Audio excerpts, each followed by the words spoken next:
ನೀವು ಯಾರನ್ನಾದ್ರೂ ಗಮನಿಸಿದಾಗ ಈ ವ್ಯಕ್ತಿ ಮಾತಿಗೆ ಬೆಲೆ ಕೊಟ್ಟು ಮಾತನ್ನು ಉಳಿಸಿಕೊಳ್ಳುವವರು, ಸಮಯ ಬಂದಾಗ ಜೊತೆ ಇರುವವರು ಅಂತ ಅನಿಸಿದರೆ ಅದಕ್ಕೆ ಕಾರಣ ಉತ್ತರ ಫಾಲ್ಗುನಿ ನಕ್ಷತ್ರ ಆಗಿರಬಹುದು. ಎಲ್ಲರಿಗೂ ನಮಸ್ಕಾರ. ನಾವು ನಕ್ಷತ್ರಗಳ ಸೀರೀಸ್ ಅಲ್ಲಿ ಇಂದು ಉತ್ತರ ಫಾಲ್ಗುನಿ ನಕ್ಷತ್ರ ಬಗ್ಗೆ ಮಾತಾಡೋಣ. ನಾನು ಈಗ ಹೇಳೋದು ನಿಮ್ಮ ಜನ್ಮ ನಕ್ಷತ್ರ ಉತ್ತರ ಫಾಲ್ಗುನಿ ಬಗ್ಗೆ. ಉತ್ತರ ಫಾಲ್ಗುನಿ ನಕ್ಷತ್ರ ಭಚಕ್ರದ 12ನೇ ನಕ್ಷತ್ರ. ಇದು ಸಿಂಹ ಮತ್ತು ಕನ್ಯಾ ರಾಶಿಗಳಲ್ಲಿ ಬರುತ್ತದೆ.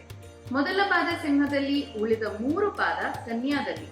ಇದರ ಅಧಿಪತಿ ಸೂರ್ಯ. ಉತ್ತರ ಫಾಲ್ಗುನಿ ಜನ್ಮ ನಕ್ಷತ್ರ ಇರುವವರ ಮೂಲ ಗುಣ ಏನು ಗೊತ್ತಾ? ನಂಬಿಕೆಯ ಶಕ್ತಿ. ಉತ್ತರ ಅಂದ್ರೆ ಮುಂದಿನ ಹಂತ. ಒಬ್ಬ ಸಂತೋಷದ ನಂತರ ಇಲ್ಲಿ ಜವಾಬ್ದಾರಿ ಆರಂಭವಾಗುತ್ತದೆ.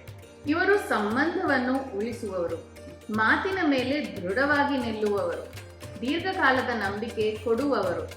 ಉತ್ತರ ಫಾಲ್ಗುನಿ ಸಿಂಬಲ್ ಮಂಚದ ಹಿಂಭಾಗದ ಕಾಲುಗಳು. ಅದು ವಿಶ್ರಾಂತಿ ನಂತರದ ಸ್ಥಿರತೆಯನ್ನು ಸೂಚಿಸುತ್ತದೆ. ಇನ್ನೊಂದು ಸಂಕೇತ ಜೋಡಿ ಹಾಸಿಗೆ. ಅದು ಸಹಕಾರ ಮತ್ತು ಒಪ್ಪಂದವನ್ನು ಸೂಚಿಸುತ್ತದೆ.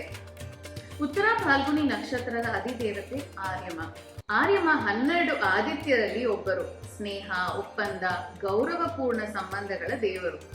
ಅದಕ್ಕೆ ಈ ನಕ್ಷತ್ರದಲ್ಲಿ ಸಂಬಂಧಗಳನ್ನು ಉಳಿಸುವ ಗುಣ ಕಾಣಿಸುತ್ತದೆ.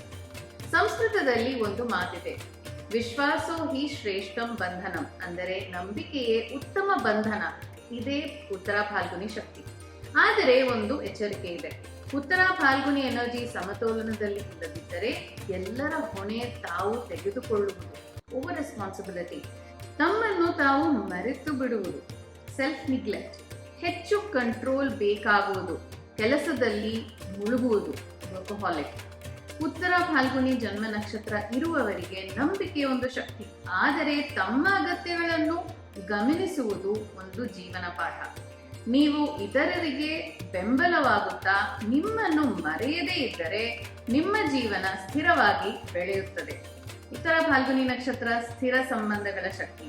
ಸಮತೋಲನ ಬಂದಾಗ ಅದು ನಂಬಿಕೆ ಮತ್ತು ಗೌರವವಾಗಿ ಮೂಡುತ್ತದೆ. ಇದು ಉತ್ತರ ಫಾಲ್ಗುನಿ ನಕ್ಷತ್ರ ಬಗ್ಗೆ ಸರಳ ಪರಿಚಯ. ಮುಂದಿನ ವಾರ 13ನೇ ನಕ್ಷತ್ರವಾದ ಹಸ್ತ ನಕ್ಷತ್ರ ಬಗ್ಗೆ ಮಾತಾಡೋಣ. ಜ್ಯೋತಿಷ್ ಶಾಸ್ತ್ರ ನಮ್ಮ ಭಾರತೀಯ ವೇದಾಂಗ. ಇದನ್ನು ಸರಳವಾಗಿ ತಿಳಿದುಕೊಳ್ಳಲು ಆಸಕ್ತಿ ಇದ್ದರೆ ಸಬ್ಸ್ಕ್ರೈಬ್ ಫಾಲೋ ಮಾಡಿ. ಧನ್ಯವಾದಗಳು.